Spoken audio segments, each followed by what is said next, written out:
Breaking news.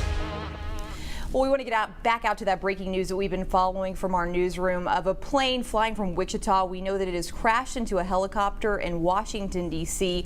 Right now, you're taking a live look from that scene. We know the flight number is Flight 5342 out of Wichita. This is a Bombardier CRJ-7 jet that holds around 62 to 78 people. The Federal Aviation Administration, which says the collision remains under investigation right now.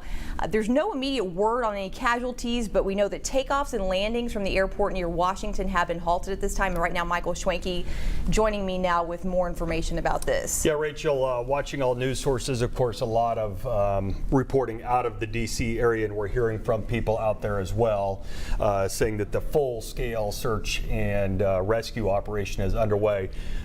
Okay, we're welcoming in viewers now on Channel 12. If you've seen the reports, there has been a plane inbound into D.C., but that plane originated here from Wichita. Right. It was an American Airlines flight 5342. Getting reports now from the FAA that this, and here's a live look outside of Reagan International Airport there in D.C., and you can see all the emergency crews there along the river, again, in a search and rescue operation right now. There is video that we're hoping to get here soon, showing this plane colliding with what they believe was a helicopter. CNN reporting from the FAA that helicopter was a military helicopter, a Black Hawk, that the plane collided into. So we, again, Flight 5342, Rachel, the plane itself was operated by PSA. An American Eagle flight is an what American Eagle flight. You know, those are the smaller regional jets, but they seat anywhere from 60 to 75 people depending on the configuration. We're not getting at this point any good reporting yet because it's just not possible if there are any survivors. Ross Jansen joining us again here as rescuers operate in frigid water. But Ross, you were saying the weather tonight there fairly mild for this time of year. Yeah, I mean the temperature right now is about 50 degrees in D.C. And just to kind of show you a map of Reagan National Airport, of course we have the Potomac River here, and there are 3 different runways there. The most common one that gets used is the one that we've highlighted in yellow because it's over a mile long and it basically runs due north and south. But the plane was coming in on this shorter runway. It's just a little bit shorter than a mile long, and so the collision would have happened just off the edge of the runway. Again, we know that this is a water rescue, but the water temperatures, I just was able to look and see, most of the water temperatures are in the 30s, so it wouldn't take very long for hypothermia to set in. So this is going to have to be a quick recovery rescue effort. Should still be probably a rescue effort, not necessarily recovery, but as the night goes on, it's probably going to become a recovery effort because the water is just too cold. The human body wouldn't be able to survive in that kind of water temperature for very long. So let's hope that they do find some survivors from this crash. But again, 3 different runways. We've highlighted both of them. The most common one that you would land on if you were flying into D.C. would be the one highlighted in yellow, but the plane tonight would have collided just off of the edge of this one that's highlighted in white. I've posted the winds here because the East Coast has been hit with some really strong winds, but unless something comes out later tonight or in the coming days that would reveal the wind had something to do with it, doubtful, because those wind gusts that we've listed there from D.C., any aircraft should be able to handle that without too much concern. But the wind was coming out of the west around 7 o'clock. By 9 p.m. it had switched back to the northwest, so that would make sense that the plane was coming in on this shorter runway trying to land with the wind coming into the nose of the aircraft. But again, there you see the different runways tonight, just kind of setting all of this up. Of course, this would be east, this would be north, and so that plane was approaching a shorter runway at Reagan National. So that's kind of an overview of how Reagan lays out. A very busy airport, which we know tonight has been shut down because of the crash.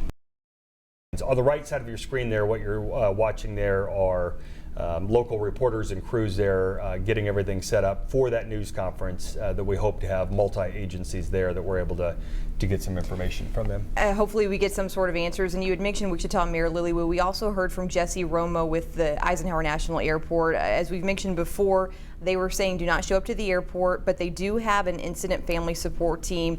Volunteers are going to be helping support families, but again, they were saying please, if you can, as hard as it will be, just stay home and contact that American Airlines number you see there at the bottom of your screen. And on that note, let's go back to reporter Kale Chapman at the airport, as they will have people there at the airport, is what we're understanding now, Kale?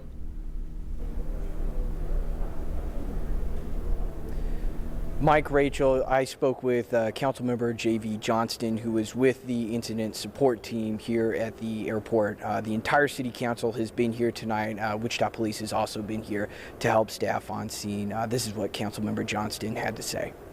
They have a family support group together, volunteers that come, and there is one family here they're talking to and counseling, but if other families want to come here for support, there is support groups here that they can come talk to. Well, I'm sure all of us probably know somebody that's on that flight, and that's tough. It's really tough. So you don't know who it is, who it impacts, what families, and there'll be some tough times ahead for a lot of people from Wichita and the Wichita area. Mike, Rachel, we haven't received a second briefing here at the airport yet, so we don't have any new updates on information from American Airlines. We'll keep you updated here with the latest. We'll be sure to give you that information as soon as we receive it. Kale, thank you. Tonight we've been hearing that the president has been briefed. He knows what's happening. We're also hearing from Vice President J.D. Vance responding to what's happening tonight. Yeah, let's go through first the statement from President Trump. From 12 News, breaking news. And we welcome you back to 12 News this morning. I'm Felicia Rolfe. And I'm Britton Rucker. This morning we are following breaking news after a flight that departed from Wichita crashed in Washington, D.C. Yeah, it happened last night. Let's get over to our 12 News reporter Max Dutton, who joins us live from Eisenhower National Airport this morning on the latest of the crash. Yeah, Felicia, this is exactly where American Airlines Flight 5342 took off yesterday as they were headed towards Reagan National Airport in Washington, D.C. Now, at the time of that crash, there were 60 passengers, 2 flight attendants, and 2 pilots on board as they collided with that military helicopter shortly before landing in D.C. Take a look at your screen. We do have footage from the scene shortly after this happened while the aircraft crashed in the Potomac River. Overnight, rescuers confirmed they recovered 19 bodies from the river and have not found any survivors this morning. Among those on the plane were members of U.S. figure skating. They'd been competing in Wichita all week long. This morning, Eisenhower Airport is providing support to families who are waiting to hear the status of their loved ones. Wichita Mayor Lily Wu says American Airlines reached out to her shortly after the crash. Here's what she had to say last night. American Airlines did give me a call today informing me of the incident that happened with one of our Wichita to Washington, D.C. flights. We are waiting for further information that is confirmed. You're watching 12 News at 6. Oh, what happened? Oh my God! Tragically, last night, a mistake was made. We have been told that there are no survivors. We are going to get to the bottom of this investigation. Lord, we cry out right now for those that are affected by this tragedy.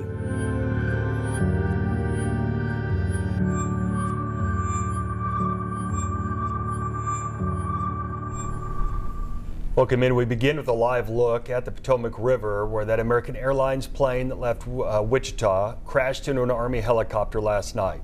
Today, confirming 60 people and 4 crew members on that passenger plane are believed to have died, as well as 3 people aboard the helicopter.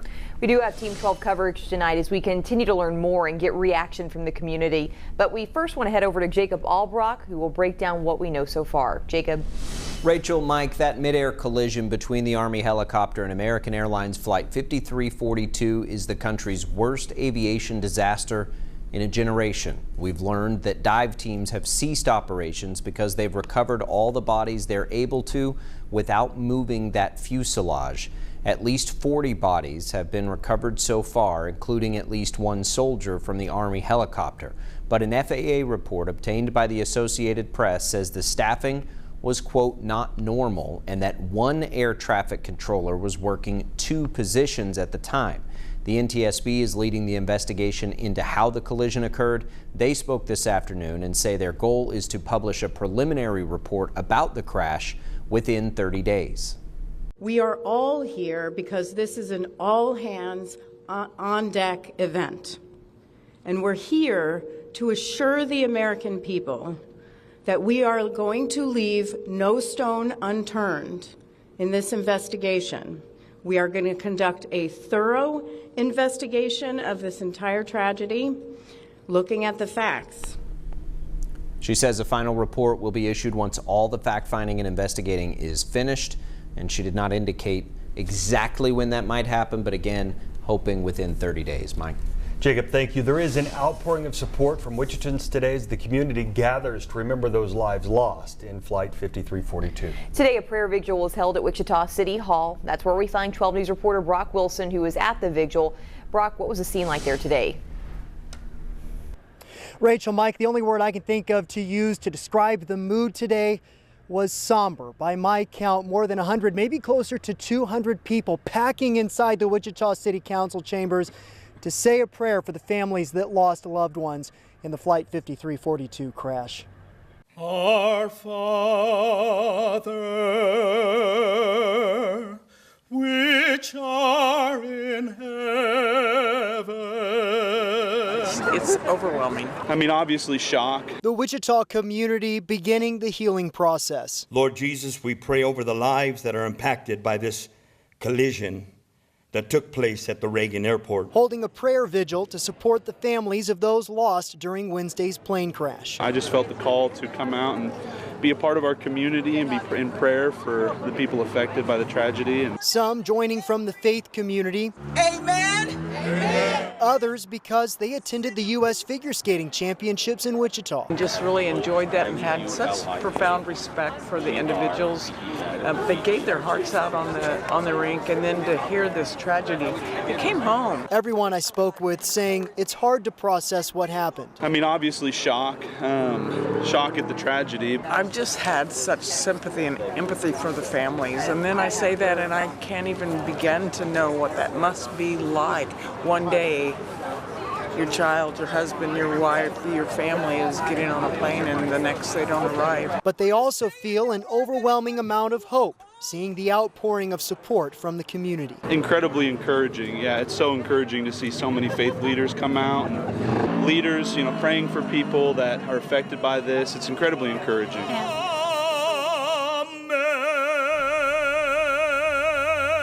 Now, those same people also telling me they're not at all surprised at how many people showed up today saying this is the Wichita community. We show up for each other. Rachel? Brock, thank you so much. Tonight we're learning that a couple from Kiowa, Kansas, among those dead in the midair collision. Kale Chapman just talked to a family friend. Kale, what did you learn about that couple? Mike, Rachel, I spoke with Michael Simpson. He's known Bob and Lori Schrock since he was just a kid. He says that the Schrocks were avid travelers. They both died last night on board that flight. Michael says that both Bob and Lori helped him and the boys at his boys ranch that he runs for years. He says they were generous people that led lives of integrity. First thought was like, Wichita's way too close for this not to impact. So, I mean, we're going through the Rolodex in my head, like, okay, who do I know that might be flying out? And honestly, I never even considered Bob and Lori. And then I got a text this morning saying, hey, Michael, there's a bad rumor flying around that. At first I was like, no, that doesn't happen to us. Of course, they're too good of people for that to happen to. That would, and that hit really hard. Michael says that the Schrocks' generosity knew no bounds, that they would help out wherever they were needed. You can see our full conversation with Michael here at 10 o'clock on KWCH. Kale, thank you. We've also learned that a well-known civil rights attorney and a former Miss Kansas contestant died in the crash. Kia Duggins was an attorney with the Civil Rights Corps. She grew up in Wichita, attended high school here, went on to graduate from Harvard Law. She represented Miss Kansas organization as Miss Butler County back in 2015. Several of those killed in the plane crash were in Wichita for the U.S. figure skating event that took place this week. TJ Cleveland joining us live now from Intrust Bank Arena with the skating community as they remember those lost. Yeah, Mike, Rachel, not only a tragic day for the community of Wichita, but for the community of the figure skaters all over the world. After the national championships were had here at Intrust Bank Arena, after the week that was had, those that were on that plane to Washington, D.C. last night will forever be a part of history.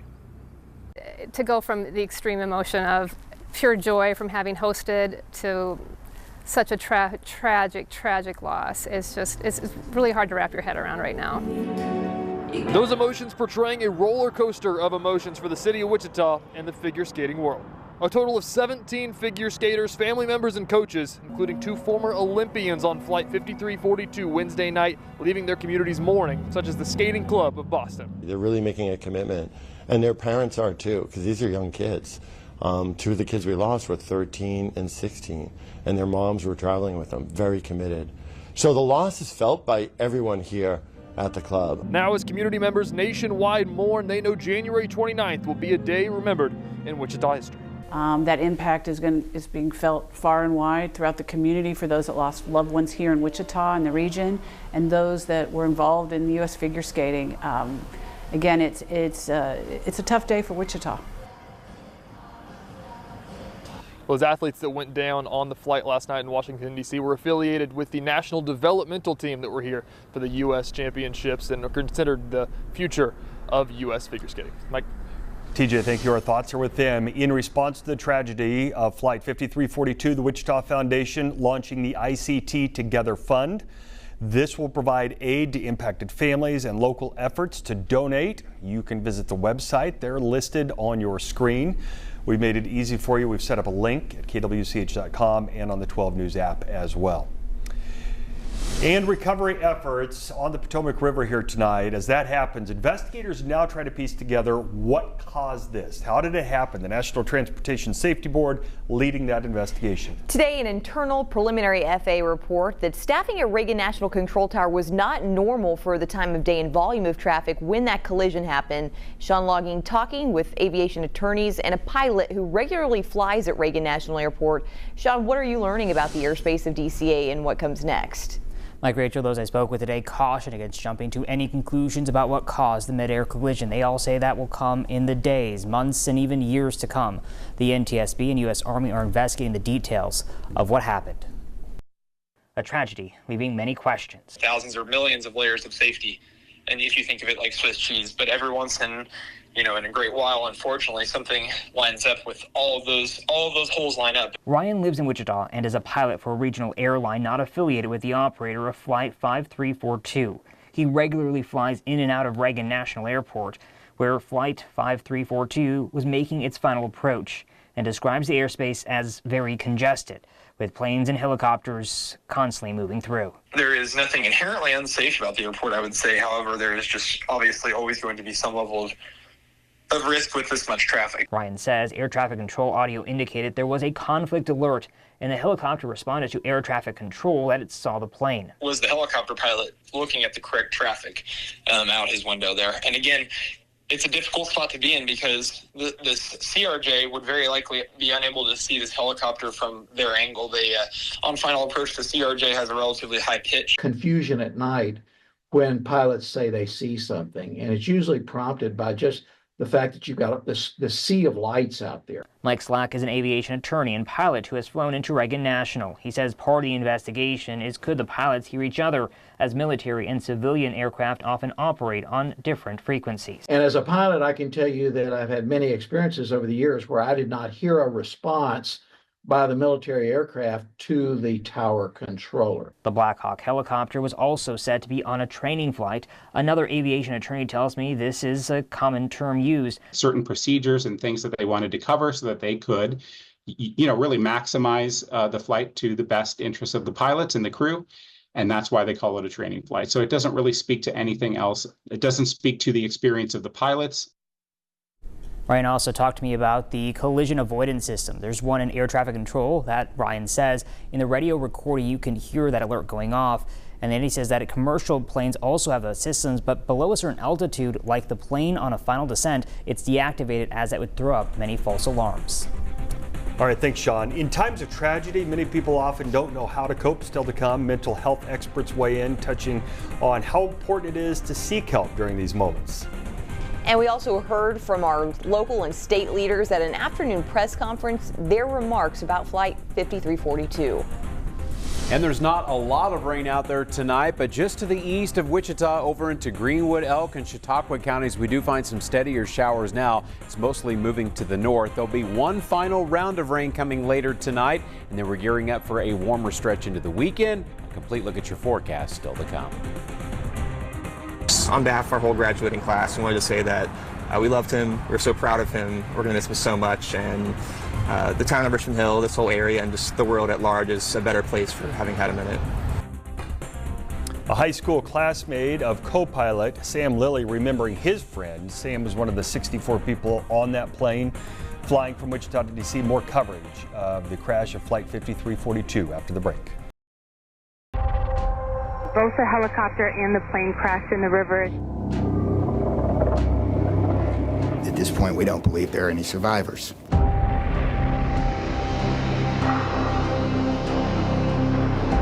And it's horrific and extremely rare and unprecedented. What happened yesterday shouldn't have happened. The goal is to get safety improvements. The safest airplane in the world is the one that doesn't fly.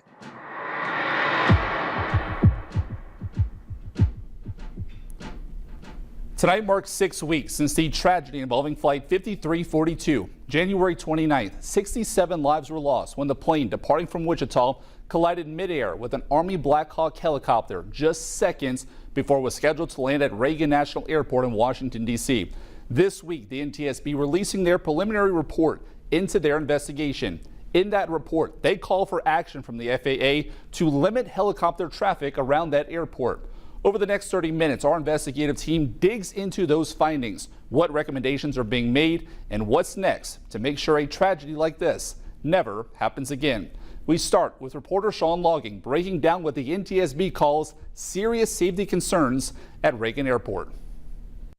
A critical safety issue must be addressed without delay. The NTSB laying out that there is still a lot its investigation has to learn about the mid-air collision of Flight 5342 from Wichita and an Army Black Hawk helicopter on January 29th. The quickest part of the investigation is determining what happened. The part that takes longer is the how and why. But making clear Tuesday, action is needed, detailing data it's collected of close proximity events at and near Reagan National Airport between planes and helicopters. Half of the encounters we reviewed, again from 2011 through 2024, the helicopter may have been above the route altitude restriction. Jennifer Hamady with the NTSB says at least once a month between 2011 and 2024, there was a traffic collision avoidance system alert requiring immediate action. And at Reagan National between October 2021 and December 2024,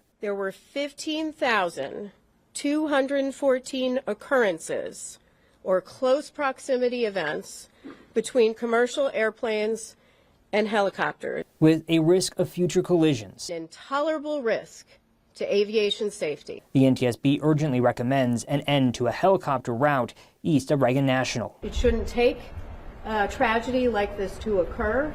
Unfortunately, one did, and so we are calling on action, but there clearly were indicators. The preliminary report providing information on crew experience, history of the flights, and information from the recorders. The NTSB says those black boxes are where they still have a lot of work because of limits from the recorders on the Black Hawk. Our team has a lot of work to do. And those findings highlight the congested airspace around Reagan National has been a problem for years. It's why the NTSB is making two rare but urgent recommendations to the FAA to limit helicopters flying in that area. The first recommendation is to ban helicopters flying on Route 4, while two runways, 15 and 33, are being used for planes landing and taking off. So take a look at this map here. The NTSB wants to eliminate that highlighted helicopter flight path from Haynes Point, directly across the river from the airport, down to Wilson Bridge, while planes are departing and arriving. This is the same route the Army Black Hawk helicopter was on when it collided with Flight 5342 just seconds before landing. The second recommendation would be to find an alternative helicopter route when that segment of Route 4 is closed. The NTSB says they do not have an alternative route picked out, as that would be up to the FAA. But an aviation expert tells us this collision could have been avoided if these changes were made sooner. We can't sit back and wait for a later report. We got to call it right now. We got to say there's action needed and hope that the FAA is listening and responds accordingly. But they're sounding the alarm right now, saying enough's enough. The Department of Transportation did temporarily restrict helicopter traffic in that area immediately following the January 29th crash. On Tuesday, the DOT announced that they would continue with those restrictions while the NTSB waits to see if the FAA will make those permanent to avoid close encounters between aircraft and helicopters. Now, DOT Secretary Sean Duffy said having helicopters fly down the same path as landing aircraft is like threading a needle, and he questions why the FAA didn't make changes years earlier after thousands of reported close encounters. How did the FAA not know? How did they not study the data to say, hey, this is a hot spot, we're having near misses, and if we don't change our way, we're going to lose lives? That wasn't done. Maybe there was a focus on something other than safety. And now the NTSB is looking into busy airspaces not only around Reagan National, but other airports across the country. So here are the next steps in that investigation. The NTSB says it will include flight simulations, interviews, and evaluating data that was captured by the aircraft's electronics. But a final report is not expected for at least a year. When we return, our investigative team sits down with the NTSB to break down one of the key pieces of this investigation, the flight recorder.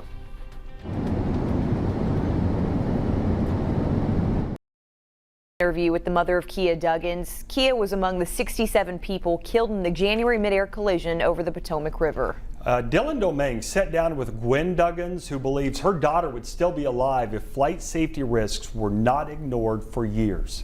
Yeah, Mike Rachel, during that 40-minute interview with Gwen Duggins, she said she still holds on to that last conversation that she had with her daughter. Kia was back in Kansas visiting her mom, who had just had surgery after being diagnosed with breast cancer. The morning of January 29th, Gwen was released from the hospital. That night is when Kia boarded flight 5342 on her way home to Washington, D.C. 2 weeks ago, Gwen took a similar flight to attend the NTSB investigative hearing. She wanted to hear accountability, but instead she says the FAA and the Army gave her more reason to worry. I know that final report should come out between 12 to 18 months, but this story for you does not end at 12 to 18 months. Like when that final report comes out, it may verify some of the things that we heard last week in the NTSB hearing, but that doesn't repair. What is the next step? When you're grieving, it's very difficult to think of anything else. And I was grieving and trying to heal at the same time. But being at those hearings and hearing the evidence and realizing that this was completely preventable woke up the mama bear in me to say, my daughter did not have to die. She died because people did not do what they were supposed to do. What was the switch that was different from the 6 months prior? I wanted them to see my face. I wanted them to understand that you're saying 67 people died, and that sounds so random. It's very impersonal to say 67 people perished. But when you have to look at the faces of the family members who have lost loved ones, you know, it was my hope that it would move them to be honest and transparent. Is it also that it was not just one thing? Because this was a series of errors that were made over a long period of time, not just that night. Like, to me, there's a difference between making a mistake and choosing to do the wrong thing. That's what I saw at the NTSB hearings. Oh yeah, we know the altimeters didn't work. Oh yeah, we know that they were flying higher than they should have been. Oh yeah, we know there should have been more people in the FAA. Oh yeah, we know that there's been 15,214 near misses in the last 3 years. Yeah, we know all of that. It's much easier to forgive a mistake than it is to forgive a deliberate choice. And I feel like these have been deliberate choices that have been made. No amount of time will ever stop the grieving process with it, but you, along with many other families, have been advocates for safety and pushing for more to be done, pushing for more transparency, pushing for more accountability. But how do you balance that? Because for me, it's about my daughter's legacy. My daughter was an amazing human being, and the world no longer gets to experience her light and what a light she was. And Kia was just 30 years old at the time of that crash. Now that full interview and all of our Flight 5342 coverage available right now on Amazon Fire, Apple TV, and your Roku. If you don't have the 12 News Connected app, just search for KWCH 12 News on your streaming device.